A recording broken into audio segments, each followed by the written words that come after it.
जय माता दी। आज से आरंभ होने वाले चैत्र मास की आप सबको बहुत सारी शुभकामनाएं। भगवान श्री हरि की विशेष कृपा आप और आपके परिवार पर बनी रहे, मैं यही प्रार्थना करती हूँ। चैत्र मास में दो विशेष पर्व आते हैं, एक है चैत्र नवरात्रि और दूसरा है रामनवमी, भगवान श्री रामचंद्र जी का आविर्भाव दिवस।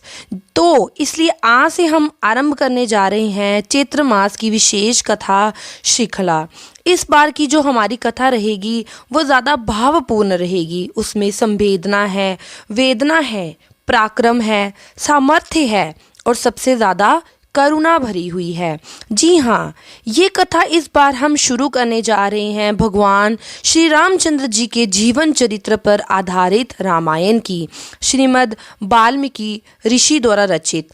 आप में से कई भक्तों ने हमें प्रार्थना की थी, कमेंट्स में लिखा था कि आप रामायण सुनना चाहते हैं। तो इस चैत्र मास के अंदर विशेष रूप से रामायण का पाठ श्रवण अत्यंत पुण्यदायी बताया गया है। स्कंद पुराण में भी वर्णन आता है कि चैत्र मास और माघ मास में भगवान श्री रामचंद्र जी के इस सुंदर रामायण जीवन चरित्र का पाठ करना चाहिए, उनका श्रवण करना चाहिए। तो आप सबकी इच्छा को पूर्ण करते हुए आज से मैं इस चैत्र मास कथा श्रृंखला से संपूर्ण रामायण का श्रवण हम करने जा रहे हैं, और वह भी प्रमाणभूत वैदिक ग्रंथ महाकवि श्री वाल्मीकि द्वारा रचित रामायण ग्रंथ से। तो इसलिए हमारी आपसे यही प्रार्थना है कि इन सभी कथाओं को शुरुआत से लेकर अंत तक प्रतिदिन अवश्य सुनिएगा। इससे ना तो सिर्फ आपकी चेतना में प्रभु श्री राम के प्रति भक्ति और श्रद्धा का सागर उमड़ पड़ेगा, अपितु उसके साथ साथ आपको भगवान की विशेष कृपा भी प्राप्त होगी, क्योंकि प्रभु श्री रामचंद्र जी ने एक आदर्श मनुष्य की तरह कैसे जीवन व्यतीत करना चाहिए उसके विषय में हमें अपने जीवन द्वारा सिखाया गया है। ये वही राम है जो अपने पिता की आज्ञा का पालन करने के लिए संपूर्ण विश्व का राज्य छोड़कर वनवास स्वीकार कर सकते हैं। ये वही राम है जो अपनी पत्नी के खो जाने पर एक सामान्य पति की तरह कंदरन भी नहीं कर सकते, और ये वही राम है जो रावण जैसे महाशक्तिशाली को भी एक क्षण में हरा सकते हैं, उसका वध कर सकते हैं। ये वही राम है जो एक छोटी सी गिलहरी की सेवा को भी सबसे बड़ा सम्मान देते हैं। ये वही राम है जब हनुमान जी को देने के लिए कुछ नहीं मिलता तो उन्हें सिर्फ गले से लगा लेते हैं। ऐसे हैं प्रभु श्री रामचंद्र जी और ऐसी है उनकी रामायण कथा। तो चलिए आज से मैं अपने इस चैनल पर आपको चैत्र मास पर प्रभु श्री रामचंद्र जी से जुड़ी इन सुंदर पौराणिक कथाओं का श्रवण आरंभ करती हूँ। आज की चैत्र मास कथा का श्रवण करते हैं। चित्रकूटालयम रामम मंदिरम वंदे च परमानंदम भक्ता नाम भय पदम ब्रह्मा विष्णु महेदश यशसा साधकी नममि देवम चित्त रूपम विशुद्धम परम भजे। नारद मुनि ने कहा है, हे महर्षियों, अब मैं रामायण के पाठ और श्रवण के लिए कौन सा मास उपयुक्त बताया गया है उसका वर्णन करता हूँ, एकाग्रचित्त होकर सुनिए। रामायण का महात्म समस्त पापों को हर लेने वाला, पुण्यजनक, संपूर्ण दुखों का निवारण करने वाला है।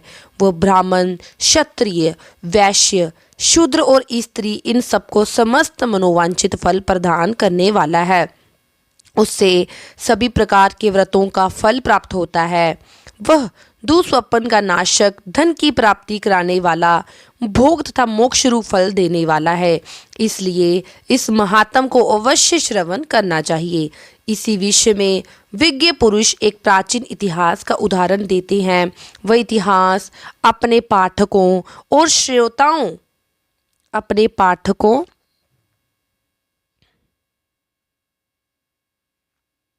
का नाश करने वाला है। प्राचीन कलयुग में कल्कि नाम वाला व्याध रहता था। वह सदा पराई स्त्री और पराये धन के अपहरण में ही लगा रहता था। दूसरों की निंदा करना उसका नित्य काम था। वह सदा सभी जंतुओं को पीड़ा दिया करता था। उसने कितने ही ब्राह्मणों, सैकड़ों हजारों गायों की हत्या की थी। पराये धन का तो वह नित्य अपहरण करता ही था, देवताओं के धन को भी हड़प लेता था। उसने अपने जीवन में अनेक बड़े बड़े पाप कर्म किए थे। उसके पापों की गणना करोड़ों वर्षों में भी नहीं की जा सकती। एक समय एक महापापी व्याध, जो जीव जंतुओं के लिए यमराज के समान भयंकर था, वह सोवीर नगर में गया।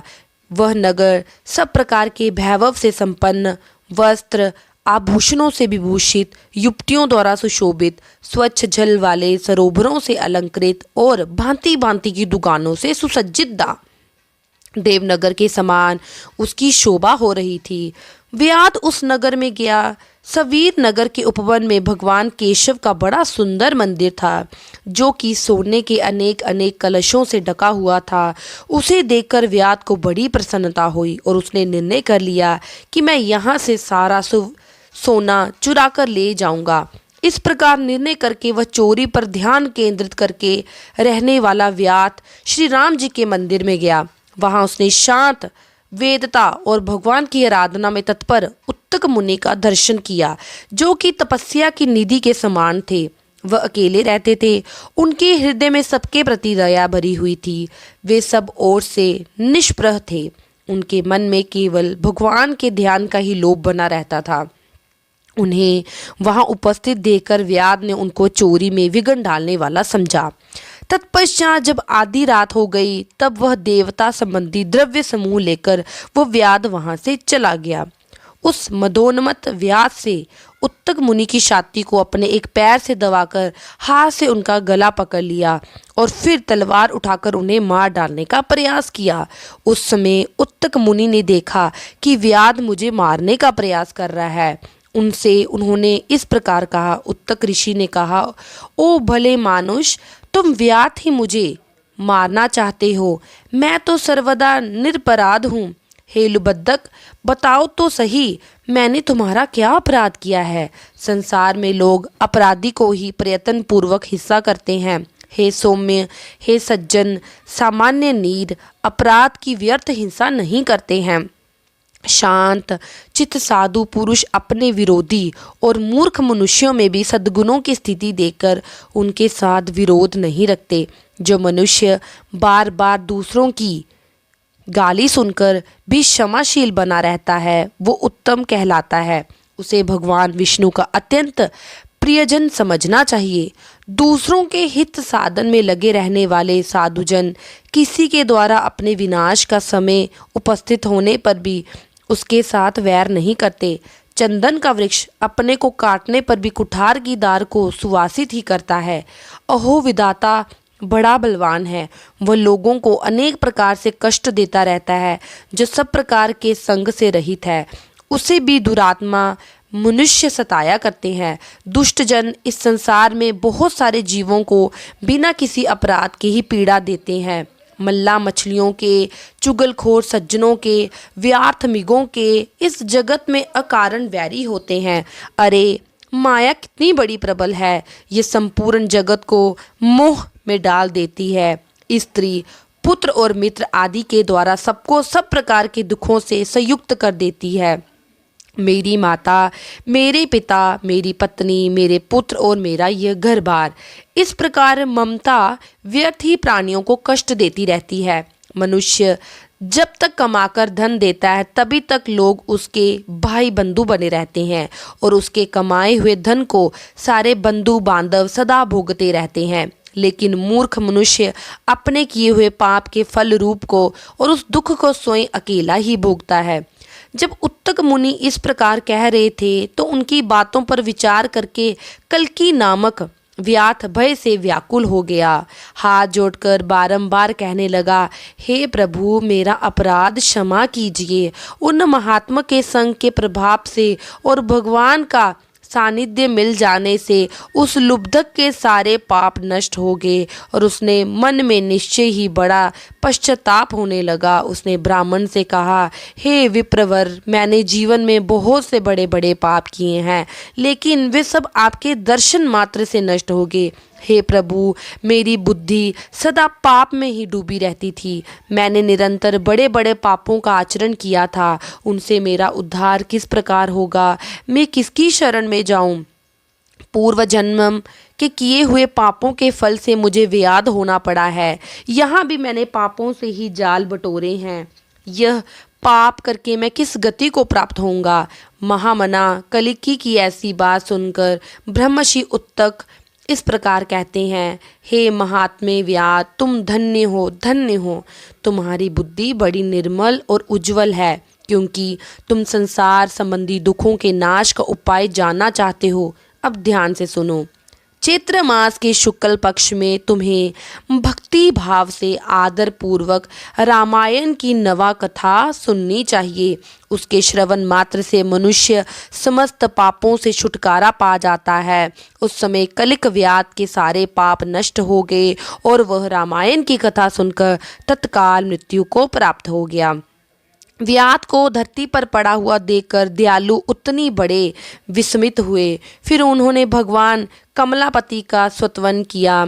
रामायण की कथा को सुनकर निष्पाप हुआ वो व्याध दिव्य विमान पर आरूढ़ होकर उत्तक मुनि से इस प्रकार कहने लगा, हे विदन, आपके प्रसाद से मैं महापातकों के संकट से मुक्त हो गया, इसलिए मैं आपके चरणों में प्रणाम करता हूँ। मैंने जो किया है मेरे उस अपराध को आप क्षमा कर दीजिए। इस कथा का समापन करते हुए सूत जी कहते हैं, ऐसा कहकर कल्की ने मुनि श्रेष्ठ उत्तक पर देव कुसुमों की वर्षा की और 3 बार उनकी परिक्रमा करके उन्हें बारंबार नमस्कार किया और तत्पश्चात अप्सराओं से भरे हुए संपूर्ण मनोवांछित भोगों से उत्पन्न उस विमान पर आरूढ़ होकर वह श्री हरि के परम धाम में जा पहुँचे। और इसलिए है विप्रवरों, आप सभी लोग रामायण की कथा सुनिए। चैत्र मास के शुक्ल पक्ष में प्रयत्न पूर्वक रामायण की इस अमृतई कथा का नवा पारायण अवश्य सुनना चाहिए। ऋतुओं में सभी समय में और विशेषकर इस चैत्र मास में ये कथा अत्यंत हितकारक है। इसके द्वारा भगवान की पूजा करने वाला पुरुष मन से जो भी चाहता है वह उसे निसंदेह प्राप्त हो जाता है। इसलिए हे सनत कुमार, तुमने जो रामायण का महात्म पूछा है वह सब मैंने बता दिया। अब आगे क्या सुनना चाहते हो? इस प्रकार कहने के बाद सूत गोस्वामी रामायण की कथा आरंभ करेंगे और वह हम सब सुनेंगे। हमारी इसी चैत्र मास कथा श्रृंखला की अगली कड़ी में कल प्रातःकाल आपके सामने मैं आपके परिवारजनों से किसी को भी अगर आप रामायण सुनना चाहते हैं तो आज की मेरी वीडियो ज़रूर शेयर कीजिए। और अगर आपको मेरी वीडियो पसंद आती है तो मेरे चैनल को लाइक शेयर ज़रूर कीजिए, क्योंकि मैं अपने इस चैनल प्रतिभा भक्ति वर्ल्ड में आपको पौराणिक कथाएं, सारे व्रतों की जानकारी जो है देते रहूँगी। कल से हम इस श्रृंखला का आरंभ करेंगे और आपको सुबह सुबह ये वीडियो प्राप्त हो जाएगी। मैं उम्मीद करती हूँ आपको ये वीडियो पसंद आई होगी। जय माता दी।